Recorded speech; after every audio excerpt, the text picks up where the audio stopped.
ሻሎም ሻሎም ቤተሰብ እግዚአብሔር አምላክ ሰላም ጸጋናይ ክርስቶስ ምስኩልኩም እዩ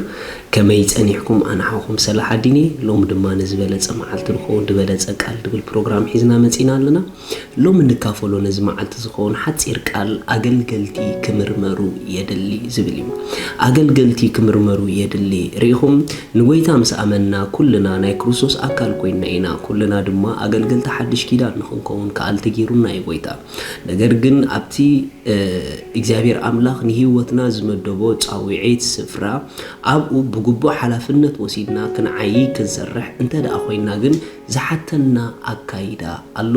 ምክንያቱ ኩሉ ክርስቲያን ስለዝኾነ ኩሉ ንኸገልግል ኣፍደጌታት ክረክብ ኣለዎ ማለት ኣይኮነን ገለገለ ክርስቲያናት ክኾኑ ይኽእሉ እዮም ነገር ግን ንኣገልግሎት ዘይዓበዩ ሰባት ክኾኑ ይኽእሉ እዮም ምክንያቱ ኣገልግሎት ዕቤት ይሓትት እዩ ኣገልግሎት ምምርማር ይሓትት እዩ መጽሐፍ ክዛረብ ከሎ ቀዳማይ ጢሞቴዎስ ምዕራፍ 3:10 ከምዚ ኢሉ እዚኣቶምን ቅድሚ መርሞር ኢሉ መንቀብ ዘይብሎም እንትኾኑ ሽዑ የገልግሉ ኢሉ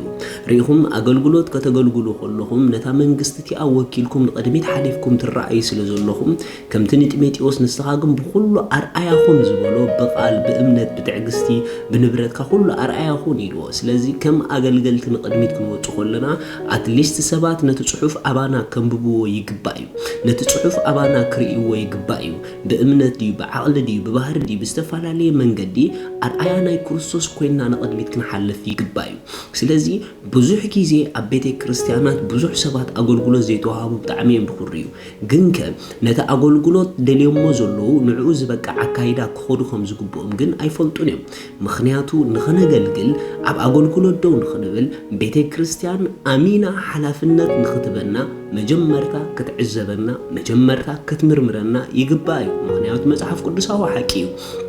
ኣብ ኣገልግሎት ሓደ ነገር ከነስተውዕል ይግበአና ካብ ናይ ውልድነት ህይወትና እንተደኸምና እንተበርታዕና መንፈስ ቅዱስ ብኩሉ ዓይነት መንገዲ ሓቂፉ ከሳግረና ከሎ ንርኢና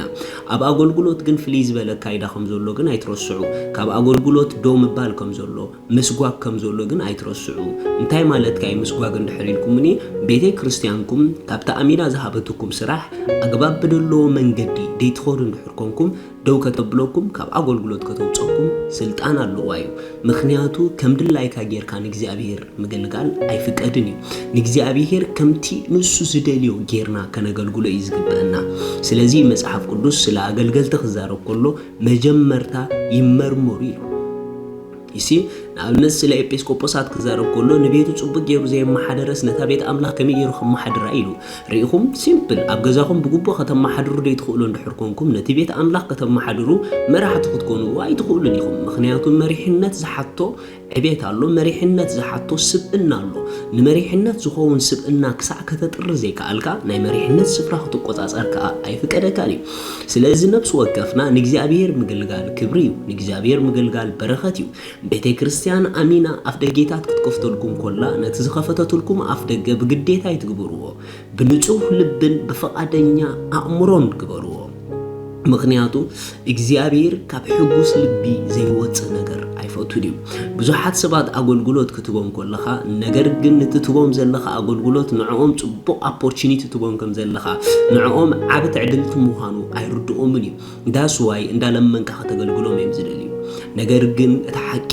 መጀመርታ ቅድመ ምግልጋልኩም ክብረት ኣገልግሎት ክትፈልጡ ይግባእ መጀመርታ ቅድመ ምግልጋልና ክብረት ኣገልግሎት ክንፈልጥ ይግባእ ንኣገልግሎት ቤተ ክርስቲያን ኣፍ ደገ ክትከፍተልና ኮላ ከም ኣዝዩ ዓበ ዕድል ጌርና ደይ ንቆጽሮ እንድሕር ኮይና ደይ ምግልጋል ይሕሸና ስለዚ ኣብ ናይ ኣገልግሎት ጉዕዞ ናይ ህይወትና ንኽንዓቢ መጀመርታ ዝርአ ዝምርመር ህይወት ከነጥሪ ፍቓድ እግዚአብሔር እዩ ኣትሊስት ነተንደለኹም መን ቤተ ክርስቲያን በቲ ክትከድዎ ዝግበአኩም ጎደና ብምኻድ ኣርእይወን ምክንያቱ መጽሐፍ ቅዱስ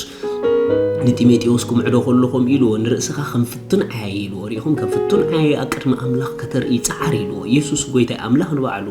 ክሪኤካ ይደሊ ክብርና ኣምላኽ ይኹን ኣገልገልትኻ ክሪኢኻ ይደልዮም መራሕትኻ ክሪኢኻ ይደልዮም ክትረአኻ ኣለካ ናይ ግድን ክትምርመርካ ኣለካ ናይ ግድን ስለዚ ነብስ ወከፍኩም ስለ ኣገልግሎት ዘለኩም ኣረኣያ ክትቀይርዎ ደስ ይብለኒ ኣገልግሎት ከምዚ ክነግረኩም ዝጸናሕኩ زحتهم نجارات كم زلوا فلوتو بلكع تصاوعيت كهلوكم خالي تصاوعيت اوريدي جينا داغم كتولو دخلكم الله يبهيوتكم نجر ግን ነተጽዋዕኩም ልጻውዒት ንዕኡ ግን በካራክተር በካይዳ በህይወት ናቡኸት ዓቢ ግን ካላይ መስርሕ ምክንያቱ ቆልዓብ ዘመን ንእስነቱ ሲምስተባርያስ ክልቲኦም ሓደ የሚል መጽሐፍ ቅዱስ ሪኹም ጌናት ቆልዓብ ዘመን ንእስነቱ ጎይታ ሁሉ ክንሱ ይልዎ ጎይታ የጌና ንእሽቴ ኮሎ ግን ኣብ ንእስነት ስለዘሎ ነቲ ዝኾኖ ነገር ንዕኡ ዝበቃ ዓካይዳ ስለዘይብሉ ምስተባርያ ሓደ እዮም ስለዚ ኣብ ናይ ክርስትና ጉዕዞና ጌና ክትውሎ ድኾለኹም ጻውዒት ኣምላኽ ምሳኹም ኣሎ ግን በትናይ ክርስትና ጎደና ኣካይዳ ህይወት እንድሕርዲ ዓቢና ግን